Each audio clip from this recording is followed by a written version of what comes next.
Welcome to positivity. நீங்கள் 18லேருந்து 27 வயசு வரைக்கும் சொல்கிறீங்க, அதுக்கு மேலே குறையுதுன்னு சொல்கிறீங்க. அது எதை சார் மீன் பண்ணுறீங்க? உடலில் என்ன மாற்றம் ஏற்படுது? அறிவியல் பூர்வமாக உடம்புக்குள்ள என்ன நடக்குது? அவங்க பார்த்தீங்கன்னா முன்னாடி வந்து கல்யாணம் ஆனால் ஈஸியாக ப்ரெக்னென்ட் ஆயிடுவாங்க. இன்னைக்கு அப்படி கிடையாது. அவர் குழந்தை பிறக்கல, அவங்க அண்ணனோட குழந்தைய தத்தெடுத்துட்டாரு, இப்படிலாம் நம்ம கேள்விப்பட்டிருப்போம். இன்னைக்கு தேதிக்கு நீங்கள் சொல்கிறத பார்க்கும்போது நிறைய பேருக்கு அந்த சிக்கல் இருக்குல்ல. இது ஒருவேளை நம்மளாவே உருவாக்கிக்கிட்டதா சார்? இது எப்படி சார் இந்த மாற்றம் நடந்துச்சு? கொஞ்சம் சம்பாதிக்கணும், அப்பா அம்மா கடன் அடைக்கணும், அடைச்சிட்டு அதுக்கப்புறம் கல்யாணம் பண்ணலாங்கிற வரப்போ என்ன ஆகுதுன்னா, அவங்க ஃபேமிலியை ஸ்டார்ட் பண்ணுறப்பே வயசு 28, 29, 30 ஆயிடுது.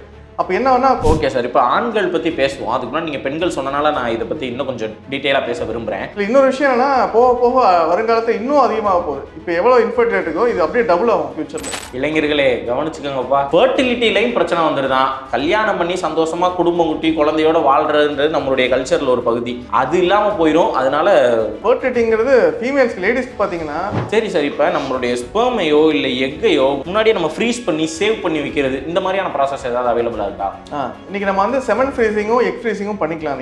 சார், இன்னைக்கு தேதிக்கு உணவு முறைகள் இது வந்து இன்ஃபர்டிலிட்டிக்கு ஏதாவது வழிவகுக்குதா சார்? கண்டிப்பா. ஒரு என்ன சார் காரணத்தோட ஆண்கள் வராங்க? ஏன்னா பெண்களுக்கு நீங்க சொல்லிட்டீங்க என்னன்னு ஓரளவுக்கு நமக்கு புரியுது. நம்ம அதுக்கப்புறம் விரிவாகவும் பேசுவோம். ஆண்களுக்கு என்ன பிரச்சனைனால இன்ஃபர்டிலிட்டி வருது?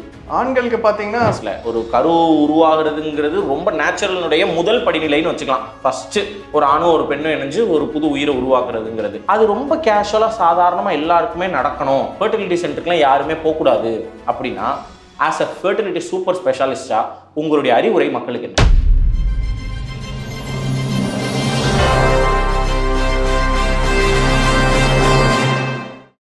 ஐஸ்வர்யா வந்தோம், கவலைகள் மறந்தோம், எங்களுக்கும் ஒரு குழந்தை. இந்த பாட்டு நிறைய பேர் கேட்டிருக்க வாய்ப்பு இருக்குங்க. என்னப்பா பாட்டு, இது கேட்டது இல்லையே அப்படின்னா கூட ஐஸ்வர்யா கருத்தரிப்பு மையம் இல்லாட்டி ஐஸ்வர்யா ஃபர்டிலிட்டி சென்டர் அப்படின்னு நீங்கள் தமிழ்நாட்டில் எந்த ஊராக இருந்தாலும் சரி, இல்லை தமிழ்நாட்டை விட்டு வெளியே இருந்தாலும் சரி, எங்கேயாவது எப்பயாவது ரோட்டில் போகிறப்பயாவது இந்த ஃபர்டிலிட்டி சென்டர் போர்டுடைய பேரை பார்த்துருக்கிறதுக்கான நிறைய வாய்ப்பு இருக்குது. அப்போ நமக்குள்ளே நம்ம பொதுவாக டிஸ்கஸ் பண்ணிக்கிறோம். முன்னாடிலாம் ஃபர்டிலிட்டி சென்டர் அங்கே ஒன்றும் இங்கே ஒன்றுமா இருக்கும்ப்பா, யாராவது எப்பயாவது தான் மக்கள் போவாங்க, அதுக்குள்ளே போயிட்டு வந்தாலே அதை பார்க்குறதுக்கு கொஞ்சம் அங்கெல்லாம் போகிறது தெரியக்கூடாத மாதிரி போயிட்டு வருவாங்க. இன்னைக்கு பாரு எவ்வளவு ஃபர்டிலிட்டி சென்டர் இருக்குது. இந்த குழந்தை பிறக்கிறதுங்கிறது எவ்வளவு கஷ்டமாயிருச்சு. அன்னைக்கெல்லாம் 7-8 பிள்ளைகளை பெற்று ஈஸியாக வளர்த்துக்கிட்டு இருந்தாங்க. இன்னைக்கு ஒரு குழந்தை பிறக்கிறதுக்கு அவ்வளோ கஷ்டம். இப்படியெல்லாம் நம்ம பேசுவோம் வைப்போங்க. இது எல்லாத்துக்குமே என்ன காரணம், என்ன பதில், ஏன் இப்படி நடக்குது? திருமணம் செய்யறதுக்கே ஐயோ நமக்கு குழந்தை பிறக்குமான்னு ஒரு தடையா இருந்து அது ஒரு பயமா மாதிரி திருமணம் செய்யறதுக்கே ஒரு தயக்கம் இன்னைக்கு தேதிக்கு இளைஞர்கள் கிட்ட இருக்கு. இப்படி நிறைய விஷயங்கள் இருக்கு. இது எல்லாத்துக்கும் முத்தாய்ப்பான ஒரு தீர்வா மெடிக்கல் சயின்ஸ் எங்க போய் நிக்குதுன்னா IVFன்னு சொல்றாங்க. அதையும் இன்விட்ரோ ஃபர்டிலைசேஷன் அப்படின்னு அதுக்கு பேரு. அதெல்லாம் செஞ்சீங்கன்னா உங்களுக்கு வந்து குழந்தை பிறக்கும் அப்படின்னு சொல்றாங்க. அது என்னமோ இங்கிட்ட இருந்து விந்தணு எடுக்கணுங்கிறாங்க, இங்கிட்டு கருமுட்டை எடுக்கணும், அதை சேர்த்து நாங்கள் உங்களுக்கு குழந்தைய உருவாக்கி தருவோங்கிறாங்க. அதெல்லாம் எப்படி நடக்கிறது? அதுக்கு என்ன செலவாகும்? இதனுடைய ப்ராசஸ் என்ன? எத்தனை வயசு வரைக்கும் இருந்தால் நம்ம இதெல்லாம் செஞ்சுக்கிறலாம் இப்படின்னு சொல்லி இதை பற்றின தெளிவான ஒரு டீட்டெயிலான விஷயங்கள், உங்கள் மனசில் என்ன சந்தேகங்கள் இருக்கோ அந்த சந்தேகங்கள் எல்லாத்தையும் நான் கேட்டு வாங்கி தரேங்க. யார்ட்டுன்னா ஐஸ்வர்யா ஃபர்டிலிட்டி சென்டரினுடைய ஃபர்டிலிட்டி சூப்பர் ஸ்பெஷாலிஸ்ட் டாக்டர் திரு அருண் முத்துவேல் அவர்கள் நம்ம கூட இருக்காங்க. எல்லாத்தையும் இந்த கேள்விகளை பூரா உங்கள் சார்பாக நான் கேட்டு பதில் வாங்கி தரேன். நிச்சயமாக ஒரு பயனுள்ள பதிவாக இந்த பாசிட்டிவிட்டி இருக்கும்னு நான் மிக உறுதியாக நம்புகிறேன். சார், நம்மளுடைய ஷோக்கு வெல்கம் பண்ணும். வணக்கம் சார். வணக்கம். நீங்கள் பாசிட்டிவிட்டி வந்தது ரொம்ப மகிழ்ச்சி சார். முதன் முறையாக நம்மளுடைய ஷோவில் நான் மொபைல் யூஸ் பண்ணுறேன். நான் படிக்கிறேன் சார். தமிழ்நாட்டில் சென்னை, கோயம்புத்தூர், தருமபுரி, திண்டுக்கல், ஈரோடு, ஒசூர், காரைக்குடி, கரூர், கும்பகோணம், மதுரை, பழனி, ராமநாடு, சேலம், சிங்கானூர், தென்காசி, தஞ்சாவூர், திருநெல்வேலி, திருப்பூர், திருவண்ணாமலை, திருச்சி, வேலூர். மகாராஷ்டிராவில் செம்பூர், கல்யாண், கர்கர், மும்பை, பான்வேல், பூனே, தானே, வீரார். கர்நாடகா பெங்களூர், மைசூர். தெலுங்கானா, ஆந்திராவில் பீமாவரம், ஹைதராபாத், கோக்காப்பேட்டு, கொண்டாப்பூர், செகண்டராபாத், திருப்பதி, விஜயவாடா, விசாகப்பட்டினம், வாராங்கல். வெஸ்ட் பெங்காலில் கல்கட்டா, பாண்டிச்சேரியே, உத்தரப்பிரதேசில் வாரணாசி, மத்திய பிரதேசில் இந்தோர்னு 40க்கு மேலே லொக்கேஷன் ஐஸ்வர்யா ஃபர்டிலிட்டி சென்டர் இருக்குது சார். சார், இவ்வளவு லொக்கேஷனில் ஃபர்டிலிட்டி சென்டர் ஆரம்பிக்க வேண்டிய தேவை என்ன சார்? நீடு தான். இன்னைக்கு வந்து ஃபர்டிலிட்டி ரேட்டுங்கிறது ரொம்ப கம்மியாகிட்டு இருக்குது. அவங்க பார்த்தீங்கன்னா முன்னாடி வந்து கல்யாணம் ஆனால் ஈஸியாக ப்ரெக்னென்ட் ஆயிடுவாங்க. இன்றைக்கி அப்படி கிடையாது. கல்யாணம் ஆனால் வந்து கொஞ்சம் பேர் தான் ப்ரெக்னென்ட் ஆகிறாங்க இமீடியட்டாக வித்தின் 1 இயரில். மீதி இருக்கவங்க எல்லாருமே ஒரு ட்ரீட்மெண்ட் ஏதாவது தேவைப்படுது. ட்ரீட்மெண்ட் இல்லை, ஏதோ ஒரு ஹெல்ப் தேவைப்படுது. ஸோ அதனால தான் நமக்கு வந்து இத்தனை சென்டர் ஆரம்பிக்க வேண்டிய ஒரு சுச்சுவேஷன் வந்துச்சு நமக்கு. சார், இது முன்னாடிலாம் இந்த மாதிரி நான் சொல்லும் போதே முன்னாடி இந்த மாதிரி இல்லை. யாராவது ஏதாவது ஒரு குடும்பத்தில் யாராவது ஒரு பேருக்கு மட்டும்தான் குழந்தை இல்லாமல் இருக்கும். அவர் குழந்தை பிறக்கல, அவங்க அண்ணனோட குழந்தைய தத்தெடுத்துட்டாரு, இப்படிலாம் நம்ம கேள்விப்பட்டிருப்போம். இன்னைக்கு தேதிக்கு நீங்கள் சொல்கிறத பார்க்கும்போது நிறைய பேருக்கு அந்த சிக்கல் இருக்குல்ல. இது ஒருவேளை நம்மளாவே உருவாக்கிக்கிட்டதா சார்? இது எப்படி சார் இந்த மாற்றம் நடந்துச்சு? ஓகே, இன்ஃபர்டிங்கிறது நமக்கு பார்த்தீங்கன்னா முன்னாடி ராஜ காலத்துலேருந்தே இருக்கும், 2000 வருஷத்துலேருந்தே இன்ஃபர்டிங் இருக்கும். அப்போ வந்து கம்மியாக இருக்கும், உங்களுக்கு 1000 பேர் இருக்காங்கன்னா இல்லை 10 பேர் இருக்கும். இப்போ என்ன ஆச்சுன்னு பார்த்தீங்கன்னா இன்றைக்கி இருக்கிற உலகத்தில் வந்து எல்லாருமே படிக்கணும், வேலைக்கு போகணும்னு ஆசைப்பட்றாங்க, தப்பு இல்லை. என்ன ஆகுதுன்னா இதனால் வந்து லேடிஸ் வந்து கல்யாணம் பண்ணுற ஏஜ் பார்த்தீங்கன்னா முன்னாடி வந்து 18 19 இருந்துச்சு. இன்றைக்கி பார்த்தீங்கன்னா 24 இருந்துச்சு ஒரு 5-6 வருஷம் முன்னாடி. இன்றைக்கி 27 28 ஆயிடுச்சு. யாருமே கல்யாணம் பண்ணிக்க மாட்டேங்கிறாங்க. 30 ஆகட்டும், நம்ம லைஃப்பில் செட்டில் ஆகணும், கொஞ்சம் சம்பாதிக்கணும், அப்பா அம்மா கடன் அடைக்கணும், அடைச்சிட்டு அதுக்கப்புறம் கல்யாணம் பண்ணலாங்கிற வரப்போ என்ன ஆகுதுன்னா அவங்க ஃபேமிலியை ஸ்டார்ட் பண்ணுறப்பே வயசு அதில் 28 29 30 ஆயிடுது. அப்போ என்ன ஆகுனா குழந்தை பிறக்கிறோட சான்சஸ் நேச்சுரலாக வந்து நம்ம கன்சீவ் ஆகிற சான்சஸ் வந்து ரொம்ப டிராஸ்டிக்காக கம்மியாயிடுது. ஸோ இதனால தான் நமக்கு அந்த இன்ஃபர்டிலிட்டி வந்து ரொம்ப அதிகமாகிட்டு இருக்குது. இல்லை இன்னொரு விஷயம் என்னன்னா போக போக வருங்காலத்தில் இன்னும் அதிகமாக போகுது. இப்போ எவ்வளோ இன்ஃபர்டிலிட்டி இருக்கோ இது அப்படியே டபுள் ஆகும் ஃபியூச்சரில். இதுதான் கான்செப்ட். எதை வச்சு சார் அப்படி சொல்கிறீங்க? இன்னைக்கு பார்த்தீங்கன்னா முன்னாடி வந்து தமிழ்நாடு ஸ்பெசிஃபிக்காக எடுத்துக்கலாம். முன்னாடி வந்து 12th முடிச்சோடனே கல்யாணம் பண்ணிருந்தாங்க, அப்புறம் 1 டிகிரி படித்தோடனே கல்யாணம் முடிச்சுட்டாங்க. இன்றைக்கி பார்த்தீங்கன்னா லேடிஸ் 2 டிகிரி படிக்கிறாங்க. 2 டிகிரி படிச்சுட்டு அதுக்கப்புறம் தான் வந்து அவங்க கல்யாணமே பார்க்குறாங்க. அந்த டிகிரி படிச்சுட்டு வரப்போ என்ன ஆகுதுன்னு பார்த்தீங்கன்னா அதுக்கேற்ற மாதிரி ஒரு மாப்பிள்ளை பார்க்குறாங்க. இந்த மாதிரி ஒரு இதில் என்ன ஆகுதுன்னா மேரேஜ் டிலே ஆகுது. டிலே ஆகிறப்ப அடுத்து வந்து அவங்க ப்ரெக்னன்சி பிளான் பண்ணுறதும் டிலே ஆகுது. ஒருவேளை அப்படியே அவங்க சீக்கிரம் மேரேஜ் பண்ணாலும் ப்ரெக்னன்சி இமீடியட்டாக பிளான் பண்ண மாட்டேங்கிறாங்க. என்ன சொல்கிறாங்க, நம்ம வந்து ஒரு வீடு வாங்கணும், ஹவுசிங் லோன் அடைக்கணும், செட்டில் ஆகணும், நல்ல வேலைக்கு போகணும், இல்லைனா கல்ஃபில் போய் ஒரு 3 வருஷம் ஒர்க் பண்ணிட்டு வரணும், வந்துட்டு அதுக்கப்புறம் நம்ம இங்கே செட்டில் ஆகலாம். ஸோ இதனால் ப்ரெக்னன்சியை போஸ்ட்போன் பண்ணுறாங்க எல்லாமே. இது வந்து இந்த காலத்தின் கட்டாயம் மாதிரி ஆகிப்போச்சு இன்றைக்கி. எல்லாரும் இப்போ பார்த்தீங்கன்னா ஒரு சிம்பிளாக சொல்லலாம், நம்ம ஹாஸ்பிட்டல் இண்டஸ்ட்ரியிலே நர்சஸ் இருக்காங்க. முன்னாடி நர்சஸ், நாங்கள் நர்சிங் காலேஜ் வச்சுருக்கோம். முன்னாடி என்ன ஆச்சுன்னா நர்சஸ் வந்து படித்து முடிக்கும் போதே கல்யாணத்துக்கு அப்பா அம்மா ரெடியாக இருந்தாங்க. அதுக்கப்புறம் என்ன ஆச்சுன்னு பார்த்தீங்கன்னா படித்து முடிச்சு 1 வருஷம் வேலை செஞ்சு கல்யாணம் பண்ணாங்க. இன்றைக்கி பார்த்தீங்கன்னா நர்சஸ் வந்து படித்து முடிச்சுட்டு 3 வருஷம் வேலை செய்கிறாங்க, இன்னும் கல்யாணம் ஆகலை, பொறுமையாக பார்த்துக்கலாம் அப்படிங்கிறாங்க. இல்லை 1 வருஷம் வேலை செஞ்சு நான் கல்ஃப் போகிறேன், அங்கே போய் ஒரு 4-5 வருஷம் சம்பாரிச்சுட்டு அதுக்கப்புறம் கல்யாணத்தை பார்க்குறேன். ஸோ மேரேஜை போஸ்ட்போன் பண்ணுறாங்க. அதுதான் ஒன்லைனில் சொல்லணும் ஈஸியானது. சார் இப்போ நீங்கள் சொன்ன எல்லாமே சமூக பார்வையில் பார்க்கும்போது ரொம்ப நல்ல விஷயம் தானே சார். பெண்கள் 2 டிகிரி படிக்கிறது நல்ல விஷயம். பெண்கள் அவங்க ஏன்னா ஃபினான்ஷியல் இண்டிபெண்டன்ஸ் பற்றி இன்றைக்கி நம்ம அவ்வளோ பேசிகிட்டு இருக்கோம். பெண்கள் அவங்க கையில் காசு இருக்கிறது ரொம்ப நல்ல விஷயம். இத்தனை வருஷமாக எங்கள் அப்பா அம்மா வளர்த்துக்கு அப்பா அம்மாவுக்கு நான் திருப்பி நான் சம்பாதிச்சு செய்யணும்னு நினைக்கிறது நல்ல விஷயம். கல்ஃபில் போய் சம்பாதிச்சு வந்து இங்கே செய்கிற நல்ல விஷயம், வீடு கட்டுற நல்ல விஷயம், எல்லாமே நல்ல விஷயம் தானே சார். அப்போ அவங்களுக்கு மேரேஜ் நல்ல விஷயங்களால் மேரேஜ் தள்ளி போகுதுன்னும் போது அது ஏன் சார் பிரச்சனையாக மாறுது? எல்லாமே நல்ல விஷயந்தான், எல்லாம் ஒத்துக்கிறோம். உடம்புங்கிறது வயசுன்னு ஒன்று இருக்குது. வயசாக உடம்புல இருக்க எல்லா உறுப்புகளுமே நமக்கு வந்து கண்டிப்பாக அதோட செயல்தன்மை வந்து குறைஞ்சிட்டு போகுது. இதனால் அதே மாதிரி ஃபர்டிலிட்டி அதே மாதிரி. ஃபர்டிலிட்டிங்கிறது ஃபீமேல்ஸ்க்கு லேடிஸ்க்கு பார்த்தீங்கன்னா அந்த 18லேருந்து 27 தான் பீக் ஃபர்டிலிட்டி. அதுக்கப்புறம் கண்டிப்பாக குறையும். நீங்கள் ஒன்று இதில் ஃபோக்கஸ் பண்ணி அதில் ஃபோக்கஸ் பண்ணி இல்லை ஒரு பேலன்ஸ் வச்சுக்கலாம். ப்ரைமரியாக நம்ம செட்டில் ஆகணும், சம்பாதிக்கணும்னு ஃபோக்கஸ் பண்ணால் இதை கண்டிப்பாக இதில் நம்ம ஒரு காம்ப்ரமைஸ் பண்ணி தான் ஆகணும். அது காலத்தின் கட்டாயம் தான். ஓகே சார், இப்போ ஆண்கள் பற்றி பேசுவோம். அதுக்கு முன்னாடி நீங்கள் பெண்கள் சொன்னனால நான் இதை பற்றி இன்னும் கொஞ்சம் டீட்டெயிலாக பேச விரும்புகிறேன். நீங்கள் 18லேருந்து 27 வயசு வரைக்கும் சொல்கிறீங்க, அதுக்கு மேலே குறையுதுன்னு சொல்கிறீங்க. அது எதை சார் மீன் பண்ணுறீங்க? உடலில் என்ன மாற்றம் ஏற்படுது? அறிவியல் பூர்வமாக உடம்புக்குள்ளே என்ன நடக்குது? ஏன் 18 to 27 பீக்குன்னு சொல்கிறீங்க? ஏன் அதுக்கு மேலே கம்மின்னு சொல்கிறீங்க? ஓகே, ஆண்கள் எடுத்துக்கிட்டிங்கன்னா அவங்களுக்கு 60 வயசு 70 வயசு ஆனாலும் அந்த உயிரணுக்கள் அந்த விந்து வந்து வெளில வந்துட்டே தான் இருக்கும். அதில் வந்து ஸ்பெர்ம்ஸோட கவுண்ட்டு மொட்டிட்டி எல்லாமே கரெக்டாக அதே மாதிரி தான் இருக்கும். லைட்டாக ஒரு டிப் இருக்கும், அவ்வளோதான் ஆண்கள் பொறுத்த வரைக்கும். பெண்கள் பொறுத்தவரைக்கும் இயற்கையாகவே அது என்ன காரணம் அப்படியே இயற்கையாகவே அப்படி தான் இருக்குது. பிறக்கிறப்போ அந்த கருமுட்டைகள் வந்து பிறக்கிறப்பே உருவாகி உள்ளே இருக்க ஒரு ஸ்டாக் மாதிரி இருக்குது. அது மாதம் ஆக அப்படியே குறைஞ்சிட்டு வரும். வயசுக்கு வந்த உடனே அது ஒரு 10 லட்சம் முட்டைகள் இருக்கும். அப்புறம் அப்படியே எவ்ரி மந்த் நம்ம கொஞ்சமாக குறைஞ்சிட்டு வரும். ஒரு ஸ்டேஜில் முட்டைலாம் தீந்து போய் மெனோபாஸ்னு அந்த மாதவிடாய் நின்று போய் காரணம் வந்து அந்த முட்டை தீந்து போகிறதுனால தான். ஸோ இது 10 லட்சம் முட்டைங்கிறது தோராயமாக சொல்கிறதா இல்லை ஃபேக்டா? அது ஃபேக்ட். அது 10 லட்சம் கருமுட்டை தான் கண்டுபிடிச்ச ஃபேக்ட். 10 லட்சம் இருக்கும், ஒருத்தர் 12 லட்சம் இருக்கும், ஒருத்தர் 20 லட்சம் இருக்கும். ஆனால் அது இருக்கும், 10 லட்சம் இருக்கும் ஆவரேஜ். அது வந்து ஒரு ஃபேக்ட். அது மாதம் ஆக கம்மியாகும். இப்போ 27 வயசு 28 வயசு சிறப்பாக நல்லா இன்னும் கொஞ்சம் ஃபாஸ்ட்டாக கம்மி. 35 வயசுக்குள்ள ரொம்ப சீக்கிரமாக குறைய ஆரம்பிச்சிடும். அப்புறம் ஒரு ஸ்டேஜ் என்னன்னு பார்த்தீங்கன்னா மெனோபாஸ் வந்துடும். இப்போ ஒரு தடவை பீரியட்ஸ் அவங்களுக்கு நடக்கும்போது எத்தனை கருமுட்டை சார் வெளியே வரும்? நீங்கள் சொல்கிற அந்த 10 லட்சத்தில் எத்தனை கவுண்ட் வெளியே வரும்? இப்போ வந்து ஒவ்வொரு பீரியட் ஆனதுக்கப்புறம் அந்த முதல் நாள் 2 நாள்லேருந்து பார்த்தீங்கன்னா ஒரு 5-6 முட்டை வளர ஆரம்பிக்கும். ஒரு 5-6 நாள் 6 நாள் பார்த்தீங்கன்னா ஒரு முட்டை தான் நல்லா வளரும், ஒரு முட்டை தான் வெளில வரும். ரொம்ப ரேர் கேஸில் 2 முட்டையை உருவாகி வரும். அப்போ தான் உங்களுக்கு அந்த ட்வின்ஸ் வருது.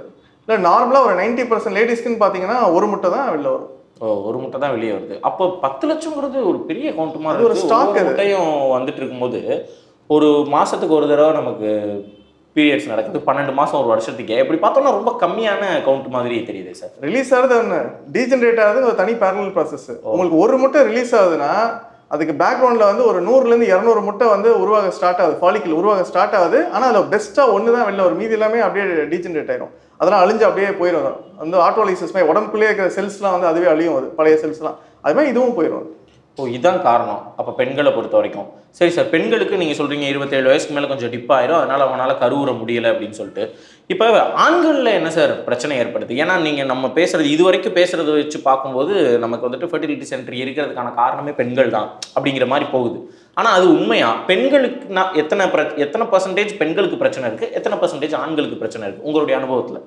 இது வந்து நம்ம போகிற இடத்த பொறுத்து இருக்குது. ஒவ்வொரு கிளினிக்லையும் ஒவ்வொரு மாதிரி இருக்கும். அது இப்போ ஒரு சில கிளினிக்கில் போனீங்கன்னா மெஜாரிட்டி 80% வந்து பெண்கள் பிரச்சனையாக இருக்கும். ஒரு சில கிளினிக்கில் போனீங்கன்னா அங்கே 80% ஆண்கள் பிரச்சனையாக இருக்கும். இங்கே நம்ம அந்த 50-50 இருக்கும். 50% வந்து பெண்கள் பிரச்சனையாக இருக்கும், 50% ஆண்கள் பிரச்சனையாக இருக்கும். அது இப்போ நம்ம மேல் டாக்டர், ஸோ அதனால் வந்து அந்த ஆண்கள்லாம் வந்து கொஞ்சம் கூச்சப்பட்டு நம்மள்ட்ட நிறைய வருவாங்க. ஸோ நான் பார்க்குற பேஷண்ட்ஸில் வந்து கொஞ்சம் ஆண்கள் கொஞ்சம் அதிகமாக இருக்கும். நம்ம கிளினிக் எல்லா டாக்டரும் ஆவரேஜ் பண்ணினா 50-50 நமக்கு வந்துடும். என்ன சார் காரணத்தோட ஆண்கள் வராங்க? ஏன்னா பெண்களுக்கு நீங்கள் சொல்லிட்டீங்க என்னன்னு ஓரளவுக்கு நமக்கு புரியுது, நம்ம அதுக்கப்புறம் விரிவாகவும் பேசுவோம். ஆண்களுக்கு என்ன பிரச்சனைனால இன்ஃபர்டிலிட்டி வருது? ஆண்களுக்கு பார்த்தீங்கன்னா ஸ்பெர்ம் கவுண்ட் கம்மியாகுது, அந்த மொட்டிலிட்டி ஸ்பெர்ம் நல்லா மூவ் ஆகிற தன்மை வந்து கம்மியாகுது. இது ஏன்னு பார்த்தீங்கன்னா கொஞ்சம் ஸ்மோக்கிங் இப்போ கொஞ்சம் அதிகமாக இருக்குது. ஸ்மோக்கிங் தான் மிகப்பெரிய பிரச்சனையாக இருக்குது, ஸ்மோக்கிங். இன்னொன்று பார்த்தீங்கன்னா லைஃப் ஸ்டைல் தான். அது எல்லாருமே இன்னைக்கு வந்து எல்லாம் டெஸ்க் ஜாப் மாதிரி ஆயிடுச்சு. ஐடி ஆஃபீஸ் ஜாப் எல்லாமே டெஸ்க் ஜாப் தான். ஸோ நமக்கு வந்து ஃபிசிக்கல் ஆக்டிவிட்டியே கிடையாது. எல்லாருமே பைக்கு எல்லாமே ஓன் வெஹிக்கிள் யூஸ் பண்ணுற மாதிரி ஆயிடுச்சு. பப்ளிக் டிரான்ஸ்போர்ட்டு முன்னாடி வந்து பப்ளிக் டிரான்ஸ்போர்ட் நிறைய யூஸ் பண்ணாங்க. ஸோ வந்து வீட்டிலேருந்து பஸ் ஸ்டாப் நடக்கிறது அந்த மாதிரி கொஞ்சம் ஆக்டிவிட்டியாக இருந்துச்சு. இன்றைக்கி மெஜாரிட்டி ஆஃப் பீப்புள் பார்த்தீங்கன்னா எல்லாம் ஓன் டிரான்ஸ்போர்ட்னால பைக்கில் போய் அப்படியே பார்க் பண்ணுறாங்க போகிறாங்க. ஸோ எங்கேயும் ஃபிசிக்கல் ஆக்டிவிட்டிங்கிறதே கிடையாது. ஸோ இதனால் என்ன ஆகுதுன்னு பார்த்தீங்கன்னா ஸ்பெர்மோட கவுண்ட் மொட்டிலிட்டி கம்மியாகுது. இல்லை ஒருவேளை ஸ்பெர்ம் கவுண்ட் நார்மலாக இருந்தால் கூட என்ன ஆகுதுன்னா அந்த ஸ்பெர்மோட வந்து குவாலிட்டி, அது வந்து மார்ஃபாலஜின்னு சொல்லுவோம், அந்த குவாலிட்டியும் குறையுது. இதனால் வந்து ஈஸியாக ப்ரெக்னென்ட் ஆகிற சான்சஸ் வந்து கம்மியாகுது. ஓ, இப்போ ஆண்களை பொறுத்த வரைக்கும் உடல் அசைவு எதுவுமே கொடுக்காம இருக்கிறது, ஸ்மோக்கிங்கும் ஒரு பெரிய பிரச்சனையா இருக்கு. வேற என்ன சார் பிரச்சனையா இருக்கு? இது வந்து ஜெனட்டிக்கா ஏதாவது வரதுக்கான வாய்ப்பு இருக்கா? ஜெனட்டிக்காலாம் ஒன்றும் கிடையாது. ஜெனட்டிக்ங்கிறது காலங்காலமாக இருக்கிறது, அதில் எந்த பிரச்சனை. ஜெனட்டிக்காவும் இருக்கு, அது வந்து 1001 2001 அந்த மாதிரி இருக்கிறதா தவிர ஜெனட்டிக்னாலாம் எதுவும் பெரிய மாற்றங்கள் கிடையாது. அப்போ நம்மளுடைய பழக்க வழக்கத்தால் நம்ம தான் செஞ்சுக்கிறோம். இப்போ நீங்கள் சொன்னீங்கல்ல 18 to 27 பெண்களுக்கு பீக்னு, அந்த மாதிரி ஆண்களுக்கு ஏதாவது வயசுன்னு சொல்ல முடியுமா? ஆண்களுக்கு அந்த மாதிரி கிடையாது. 45 வயசு வரைக்குமே பீக் தான். அதுக்கப்புறம் ஸ்லைட்டாக டிப் ஆகும். 60 வயசு வரைக்கும் கூட நல்ல ஃபர்டிலிட்டி இருக்கும். அது ஆண்கள் பொறுத்த வரைக்கும் பெரிய பிரச்சனை கிடையாது. சரி சார், இப்போ உங்கள்கிட்ட ஆண்கள் வர்றாங்க அப்படின்னா அவங்க வந்ததுக்கு அப்புறமா நீங்கள் ஸ்மோக்கிங்கோ இல்லை லைஃப் ஸ்டைலோ இதை காரணம்னு சொல்லி டயக்னோஸ் பண்ணி கண்டுபிடிச்சு அவங்க அதையே திருத்திக்கிட்டு அவங்க வாழ்க்கை முறையை மாற்றிக்கிட்டு அவங்களுக்கு ஸ்பெர்ம் கவுண்ட் இன்க்ரீஸ் ஆன மாதிரியான கதைகள் ஏதாவது இருக்கா? ரொம்ப ரேர் கேஸ் தான். ஆனஸ்ட்டாக சொல்லணும்னா ஏற்கனவே வரப்பே லேட்டாக தான் வராங்க. ஏற்கனவே அவங்க வந்து எல்லாமே நேச்சுரலாக நடக்கணும், நம்ம ஹாஸ்பிட்டல் போகக்கூடாதுன்னு ஒரு மனநிலையில் தான் இருக்கிறாங்க. ஸோ உள்ளே வரப்பே லேட்டு. அதில் அவங்க உட்காந்து ஸ்மோக்கிங் ஃபிட் பண்ணி இது பண்ணி வரதுங்கிறது ப்ராக்டிக்கலாக நடக்கிற விஷயம் கிடையாது. இன்னொன்று வந்து ஸ்மோக்கிங்கால் வர டேமேஜ் வந்து பர்மனன்ட் டேமேஜ் தான். அது நீங்கள் ஸ்மோக்கிங் நிப்பாட்டுறதுனால அப்படியே எல்லாமே ரிவர்ஸ்லாம் ஆகாது. ஏற்கனவே ஆன டேமேஜ் ஆனதான். நம்ம ஸ்மோக்கிங் நிப்பாட்டினா இன்னும் ஃபர்தர் டேமேஜ் இருக்காது தவிர ஆன டேமேஜுக்கு பெருசாக ஒரு சொல்யூஷன் கிடையாது. நம்ம ஏதோ ஒரு ட்ரீட்மெண்ட் பண்ணுற மாதிரி தான் வரும். அது இளைஞர்களே கவனிச்சுக்கோங்கப்பா. கல்யாணம் ஆனவங்க, சமீபத்தில் ஆனவங்களா இருந்தாலும் சரி, ஆக போகிறவங்களா இருந்தாலும் சரி, நான் நிறைய பார்க்குறேன் சார். எங்கள் ஆஃபீஸ் கீழே ஒரு டீ கடை இருக்குது. தம்மு பிடிச்சி புகையை இழுத்து இழுத்து விட்டுக்கிட்டே இருக்காங்க. என்னால் நான் கண்ணால் பார்க்க முடியுது. தயவு செஞ்சு பார்த்துக்கோங்க. முன்னாடிலாம் கேன்சர் வரும், லங் கேன்சர் வரும், நுரையீரல் பிரச்சனை வரும் தான் சொல்லிக்கிட்டு இருந்தோம். ஃபர்டிலிட்டிலையும் பிரச்சனை வந்துடுதான். கல்யாணம் பண்ணி சந்தோஷமாக குடும்பம் குட்டி குழந்தையோடு வாழ்கிறதுன்றது நம்மளுடைய கல்ச்சரில் ஒரு பகுதி. அது இல்லாமல் போயிடும். அதனால இந்த இதன் மூலமாக ஐஸ்வர்யா ஃபர்டிலிட்டியில் டாக்டர்கிட்ட பேசுகிறதன் மூலமாக தேநீர் இடைவெளியிலேருந்து ஒரு கோரிக்கையாகவே வைக்கிறேன். இளைஞர்கள் வந்து புகைப்பிடிப்பதை நிறுத்தணும், இப்படி சொல்லிக்கலாமா? கண்டிப்பாக. Right sir. சரி சார், இப்போ ஆண்களுக்கு ஒரு பிரச்சனை இருக்குது, பெண்களுக்கு ஒரு பிரச்சனை இருக்குது. இவங்களுக்கு வந்து கருமுட்டைங்கிறது நிறைய ரிலீஸ் ஆகிடுது. வயசு கொஞ்சம் கூடிருச்சுன்னா ப்ரெக்னன்சி கொஞ்சம் சிரமப்படுறாங்க. ஆண்களுக்கு நீங்கள் சொன்ன மாதிரி ஸ்மோக்கிங் இதெல்லாம் இருக்குது சார். இப்போ இந்த பிரச்சனையோடு உங்கள்கிட்ட வர்றவங்களுக்கு நீங்கள் என்ன ட்ரீட்மெண்ட் பண்ணுறீங்க? ஐவிஎஃப்னு அதுக்கு ஒரு பேர் சொல்கிறீங்க. அது என்ன சார் ஐவிஎஃப்? அதெல்லாம் ஓரளவுக்கு படித்தவங்க, மருத்துவம் படித்தவங்களுக்கே ஓரளவுக்கு அப்படி இருக்கக்கூடிய ஒரு டாப்பிக்காக இருக்குது. இப்போ திடீர்னு எங்களை மாதிரி காமன் மேன்லாம் வர்றாங்கன்னா கொஞ்சம் பயமாக இருக்குது சார் அதெல்லாம் கேட்டாலே. அதை பற்றி கொஞ்சம் சொல்லுங்கள் சார். இது ஐவிஎஃப்ங்கிறது ரொம்ப ரொம்ப சிம்பிளான ட்ரீட்மெண்ட்டு. பெரிய சர்ஜரியோ அது மாதிரிலாம் ஒன்றுமே கிடையாது. நம்ம ஆண்கள் பொறுத்த வரைக்கும் அந்த விந்து கொடுப்பாங்க, அது ரொம்ப ஈஸியான ப்ராசஸ், உங்களுக்கே தெரியும், அது எடுத்து கொடுத்துருவாங்க.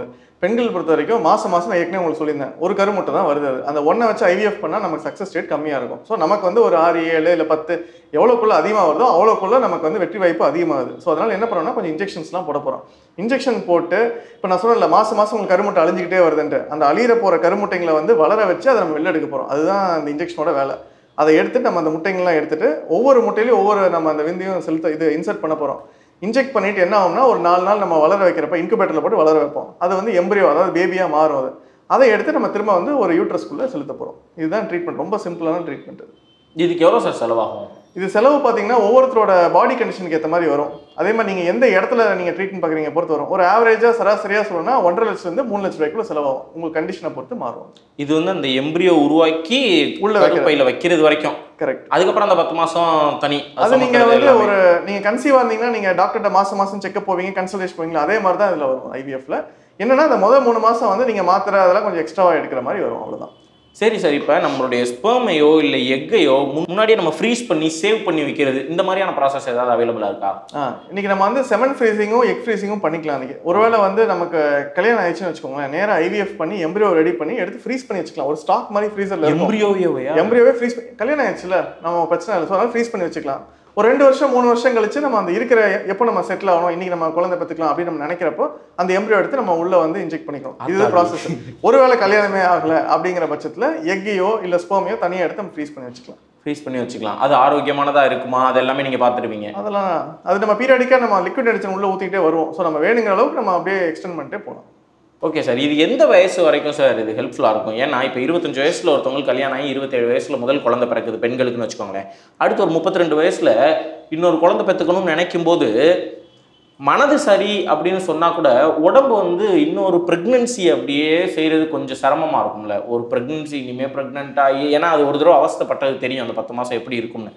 அந்த மாதிரி அவங்க யோசிக்கும்போது அவங்களுக்குலாம் ஏதாவது வழி இருக்கா சார் கொஞ்சம் ஃப்ரீ ஆகிற மாதிரி? இல்லை, நம்ம என்னென்னா பொதுவாக வந்து முன்னாடி சீக்கிரமாக கல்யாணம் பண்ணுறாங்க. அந்த யங் ஏஜ்லேயே டெலிவரி பார்க்குறப்ப அவங்களுக்கு அந்த பெயின் அந்த கஷ்டம் பெருசாக தெரியாது. இப்போ ஏஜ் ஆகிறப்ப என்ன ஆனால் உங்களுக்கு எல்லா விஷயங்களையும் தெரிய ஆரம்பிக்குது. உங்களுக்கு உலகத்தை சுற்றி என்ன நடக்குது எல்லாமே உங்களுக்கு புரிய ஆரம்பிக்கிறப்போ வந்து உங்களுக்கு அந்த காம்ப்ளிகேஷன்லாம் மைண்டில் திங்க் பண்ண ஆரம்பிச்சிட்டீங்க. அதனால என்ன ஆகுதுன்னா நீங்கள் முடிஞ்ச அளவுக்கு பர்த்திங் அவாய்ட் பண்ண பார்க்குறீங்க. குழந்தை பெற்றுக்கிறதே குறைக்க பார்க்குறீங்க. ஒரு குழந்தை போதும், எனக்கு இதே போதும் அப்படிங்கிற மாதிரி ஆயிடுது. ஏன்னா இன்னைக்கு வந்து ப்ரெஷர் அதிகமாக இருக்குது. குழந்தைய நீங்கள் வந்து ரெடி பண்ணி ஸ்கூலுக்கு அனுப்பிச்சு முன்னாடி இருந்தால் இன்றைக்கி அதிகமாக இருக்குது. ஸ்கூல்ஸோட இது ப்ரெஷர் எல்லாமே ரொம்ப அதிகமாக இருந்தாலும் ஒன்றே போதும்னு நினைக்கிறாங்க. ஸோ இதுக்கு இப்போ செகண்ட் தேர்ட் நம்ம வந்து லேடிஸை பிளான் பண்ண வைக்கணும். நம்ம அவங்களுக்கு கொஞ்சம் ரிலாக்ஸ் பண்ணுற மாதிரி வைக்கணும், அவங்களுக்கு கொஞ்சம் மோட்டிவேட் பண்ணணும், பாசிட்டிவாக இருக்கணும்.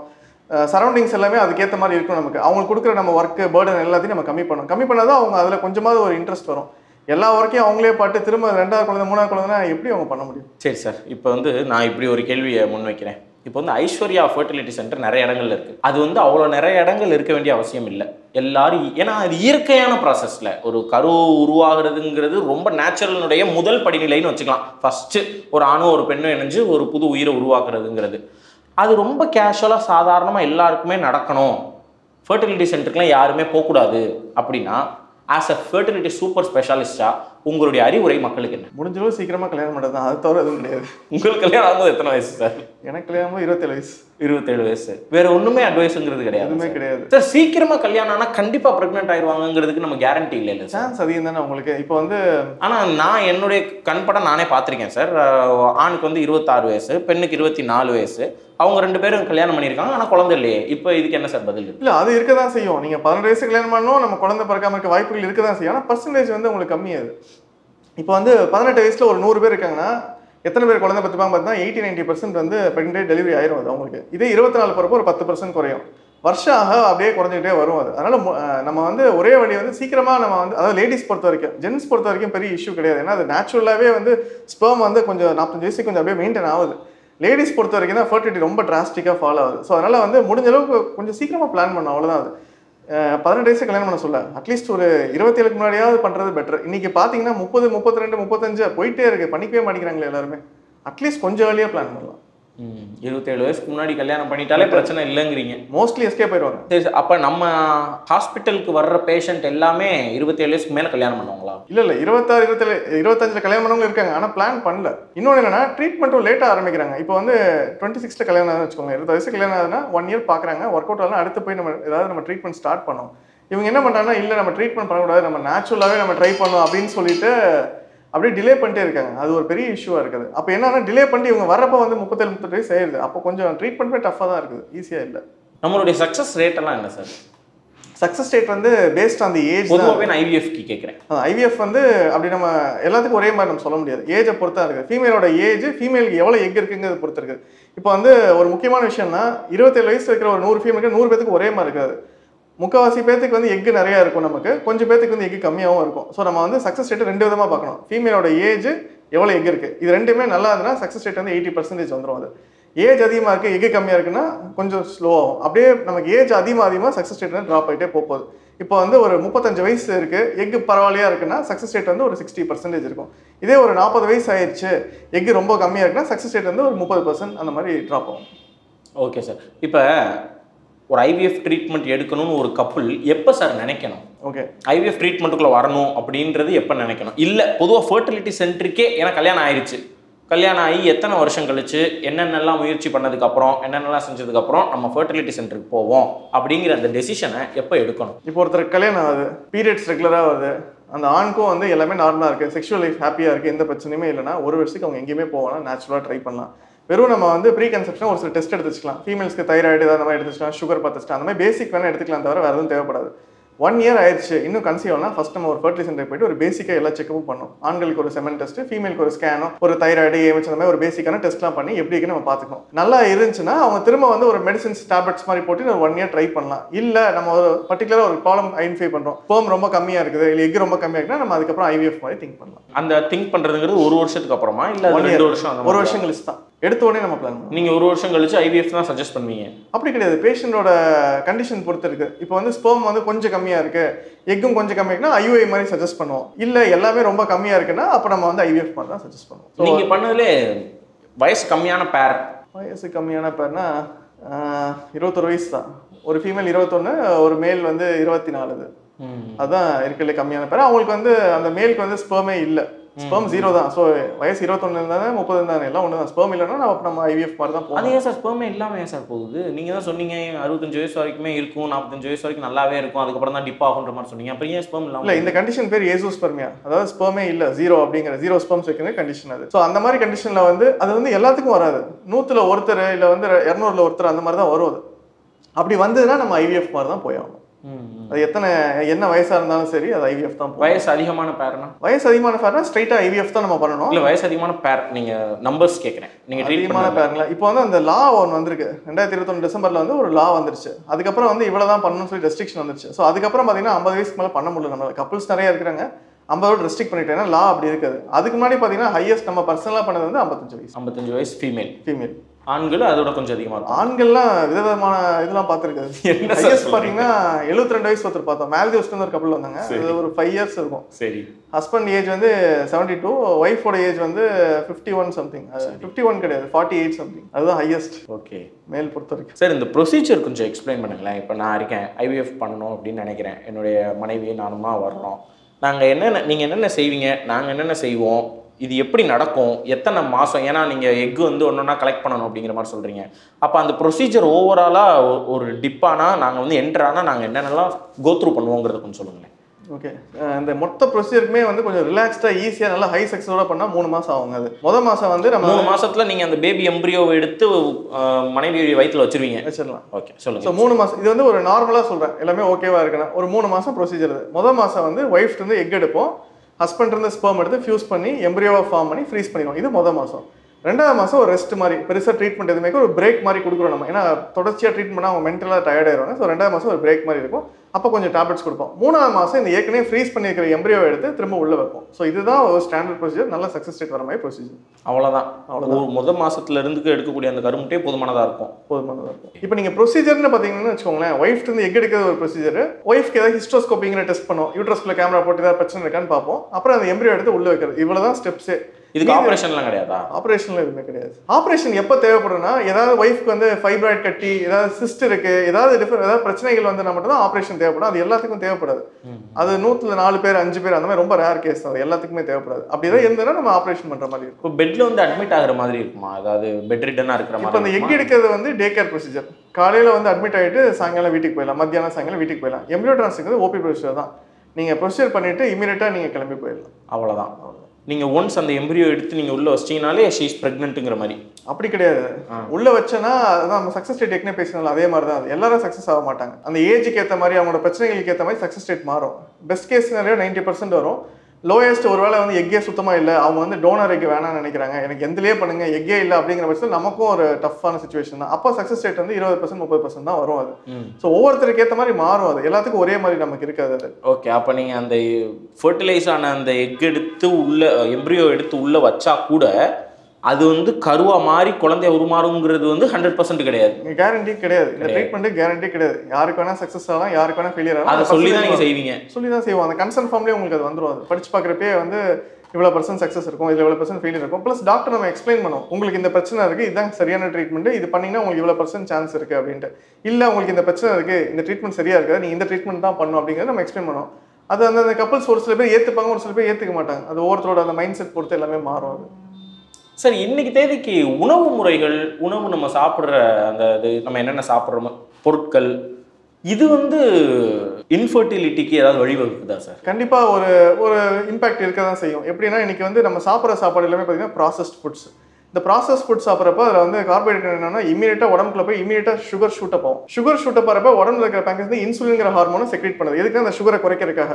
அப்போ என்ன அந்த இன்சுலின் வந்து ரிப்பீட்டடாக செக்ரேட் ஆகிறப்ப என்னன்னா உடம்புல அந்த வெசல்ஸ் எல்லாத்தையுமே இந்த ரியாக்டிவ் ஆக்சிடேட்டிவ் ஸ்பீசிஸ்னு ஒன்று ஜென்ரேட் ஆகும். ஆகிட்டு அதில் அந்த ஆக்சிடேட்டிவ் டேமேஜ் ஒன்று நடந்துகிட்டே இருக்கும். ஸோ இந்த ப்ராசஸ் ஃபுட் சாப்பிட்றப்போ வந்து நமக்கு எல்லா பக்கம் டேமேஜ் ஆகும். நமக்கு ஈவன் வந்து டெஸ்டஸ் டேமேஜ் ஆகும், ஓவரி டேமேஜ் ஆகும், எல்லாமே வந்து மைனராக ஒரு டேமேஜ் ஆகிட்டே இருக்கும். அது ஸோ முடிஞ்ச அளவுக்கு நம்ம அந்த கார்போஹைட்ரேட் இருக்கிற ஃபுட்டை வந்து கொஞ்சம் கம்மியாக, அதாவது ப்ராசஸ்டு ஃபுட்டை வந்து கம்மியாக எடுத்துக்கணும். பாக்கெட்டில் அடைச்ச உணவுகள், அதில் இந்த ஃபாஸ்ட் ஃபுட்ஸ் எல்லாமே வந்துடுதா? எல்லாம் ப்ராசஸ் ஃபுட் தான். ஃபாஸ்ட் ஃபுட், ப்ராசஸ் செய்யப்பட்ட உணவுகள் எல்லாமே நம்ம வந்து தவிர்க்கிறது நல்லது. கண்டிப்பாக. வேற என்ன ஜென்ரல் அட்வைஸ் நீங்கள் என்ன சார் கொடுப்பீங்க? ஹெல்த்தியாக சாப்பிடணும், சீக்கிரமாக பிளான் பண்ணணும், அதுதான் அட்வைஸ். நீங்கள் ஆக மொத்தம் கடைசியாக அங்கே சுற்றி இங்கே சுற்றி எங்கே வந்தாலும் சார் சொல்கிறது சீக்கிரம் கல்யாணம் பண்ணுங்க, சீக்கிரம் கல்யாணம் பண்ணுங்க. நீங்கள் கூட இருக்கவங்கலாம் கொஞ்சம் பேசி பார்த்தீங்கன்னா புரியும். அது யார் யாருக்கெல்லாம் குழந்தை இல்லைன்னு சொல்லுவாங்களோ அவங்களோட ஏஜ் கேட்டு பாருங்க. அந்த ஃபீமேலோட ஏஜ் பெரும்பாலும் 30க்கு மேலே தான் இருக்கும், இல்லை 27க்கு மேலே இருக்கும். அது இந்த 21லேருந்து 27க்குள்ளே பாருங்க மெஜாரிட்டி இன்ஃபர்டி இருக்க தான் செய்யும். மெஜாரிட்டி வந்து அட்லீஸ்ட் ஒரு குழந்தையாவது கையில் இருக்கும்.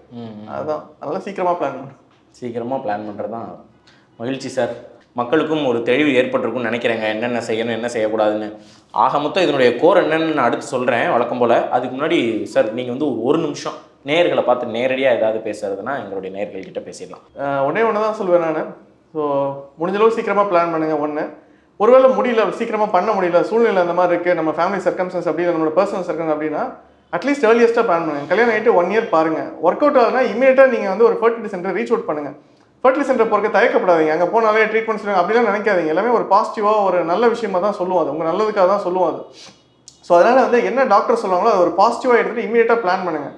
எல்லாமே வந்து நீங்கள் ஒரு டைம் மாதிரி பாருங்கள். ஏன்னா உடம்பு வந்து ஒரு ஏஜுக்கு மேலே வந்து அதோட இது ஃபங்க்ஷன் குறைஞ்சிட்டே தான் போகுது. ஸோ முடிஞ்சளவு சீக்கிரமாக பிளான் பண்ணுங்கள். இன்னொரு முக்கியமான விஷயம் என்னென்னா நம்மளோட டைம் வந்து இந்த உலகத்தில் ரொம்ப ரொம்ப லிமிட்டட், எவ்வளோ நாள் இருக்க போகிறோன்னு தெரியாது. ஸோ முடிஞ்ச அளவுக்கு அடுத்த ஜென்ரேஷனோட நம்ம டைம் ஸ்பெண்ட் பண்ணுறது தான் நம்மளோட கோர் ப்ரையாரிட்டியாக இருக்கணும். அது மணி வரும் போகும், லைஃப் ஸ்டைல் அதெல்லாமே ஒரு பேரலாக இருக்கும். பட் அல்டிமேட்டாக ஒரு ஹாப்பினஸ்ன்னு பார்த்தீங்கன்னா நம்ம வந்து அடுத்த ஜென்ரேஷனோட டைம் ஸ்பெண்ட் பண்ணுறது, அவங்களோட வெளில போகிறது, அதுதான் மோர் கோர் இது. ஸோ முடிஞ்ச அளவுக்கு அந்த டைமை கொஞ்சம் சீக்கிரமாக அப்ரோச் பண்ண பாருங்கள். தேங்க்யூ. நன்றி சார், ரொம்ப சந்தோஷம். நீங்கள் பேசின விஷயங்களும் ரொம்ப நல்லா இருந்துச்சு. கடைசியாக நீங்கள் பேசின விஷயம் ரொம்ப நல்லா இருந்துச்சு. அடுத்த ஜென்ரேஷனோட டைம் ஸ்பெண்ட் பண்ண போகிறது தான் ரொம்ப அருமையான விஷயங்கள். அதனால் அதை கொஞ்சம் சீக்கிரமாக பிளான் பண்ணுங்கள் அப்படின்னு சொல்லியிருக்கீங்க. நன்றி சார், தேங்க்யூ ஸோ மச். உங்களுடைய வேல்யூபிள் தாட்ஸை எங்கள் மக்களுக்காக நீங்கள் பாசிட்டிவ் நிகழ்ச்சி கொடுத்ததுக்கு ரொம்ப நன்றி சார். ஆமாங்க, இன்றைக்கி தெரிஞ்சுக்கிட்டோம் என்ன காரணம், ஏன் இன்ஃபர்டிலிட்டி ரொம்ப அதிகமாக இருக்குன்னு கேட்கும்போது தெளிவாக சொல்லிட்டாங்க. ஆண்களுக்கு வந்து ஸ்மோக்கிங்கு, அதுக்கப்புறமா நமக்கு இந்த ஃபாஸ்ட் ஃபுட் இந்த மாதிரியான விஷயங்கள் அதிகமாக சாப்பிட்றது, அப்புறம் உடல் உழைப்பு அதிகமாக இல்லாமல் இருக்கிறது, இதுதாங்க காரணம் அப்படின்னு சொல்லியிருக்காங்க. யாராவது ஒரு சில பேருக்கு தான் ஸ்பெர்மே சுத்தமாகவே இல்லாமல் இருக்கும் அப்படிங்கிறதையும் சொன்னாங்க. அப்படியே கட் பண்ணி இங்கே ஃபீமேலுக்கு அப்படின்னு சொல்லி வந்தோம்னா 18லேருந்து 27 வயசுக்குள்ளே, அது 18 வயசுலேயே அதுக்காக கல்யாணம் பண்ணி வைக்கணும் அப்படிங்கிறது இல்லை. நல்லா படிங்க, வேலை செய்யுங்க, என்ன வேணால் செய்யுங்க. ஒரு 27 வயசுக்கு உள்ள ஆனால் நம்மளுடைய பேபி பிளான் பண்ணுறதோ மேரேஜ் பிளான் பண்ணுறதோ பண்ணிக்கோங்க அப்படின்னு சொல்கிறாங்க. அதுக்கு என்ன காரணம்னா கருமுட்டைகள் வெளியே வந்துக்கிட்டே இருக்கும். அது எல்லா கருமுட்டையும் வெளியே வந்து தீர்ந்துருச்சுன்னா மெனோபாஸ் நிலைமையை அடைஞ்சிருவோம். அப்போ 30 வயசுக்கு மேலெலாம் போயிடுச்சுன்னா நமக்கு நிறைய கருமுட்டைகள் லாஸ் ஆயிரும். உள்ளேயே ஏற்கனவே இயற்கையாக கொடுக்கப்பட்ட கருமுட்டைகளும் டீஜெனரேட் ஆகிக்கிட்டே இருக்கும் அப்படிங்கிற விஷயத்தையும் இன்றைக்கி சொன்னாங்க. அதனால் உணவு பழக்க வழக்கங்களாக இருக்கட்டும், இந்த மேரேஜ் எல்லாம் பிளான் பண்ணுறதா இருக்கட்டும், இந்த விஷயங்கள் எல்லாத்தையுமே கொஞ்சம் தெளிவாக நம்ம பண்ணிட்டோம்னா ஐவிஎஃப் எடுக்க வேண்டிய அவசியம் இல்லை. பாருங்க, நான் எங்கே வந்து என்ன பேசுகிறேன்னு பாருங்க. ஐஸ்வர்யா ஃபர்டிலிட்டி சென்டரில் உட்காந்துக்கிட்டு அதனுடைய மிக முக்கியமான மருத்துவர் முன்னாடியே யாரும் ஐவிஎஃப்க்கு போகாதீங்க அப்படின்னு சொல்லி நான் பேசுகிறேன். மருத்துவருமே அதான் நினைப்பாங்க. எனக்கு ஒன்றும் அதில் ஒன்றும் செகண்ட் தாட்டே கிடையாது. அப்பா சாமி எல்லாரும் இன்னைக்கு வந்து எப்படியாவது ஐவிஎஃப் ட்ரீட்மெண்ட் கேட்டு வந்துடணும் அப்படின்னு சொல்லி வேண்ட ஆள் அவர் மாதிரி எனக்கு தெரியல, பேசும்போது எனக்கு தெரியல. அதனால ஆனால் அதை மீறி இப்படி நடக்க முடியாத மாதிரி போகும்போது நமக்கு மெடிக்கல் கொடுத்துருக்கிற ஒரு வரம் தான் அந்த ஐவிஎஃப் ட்ரீட்மெண்ட். இது எல்லாமே அதனால மேக்ஸிமம் நம்ம இந்த இடத்துக்கு போகிறத தவிர்த்துக்கணும்.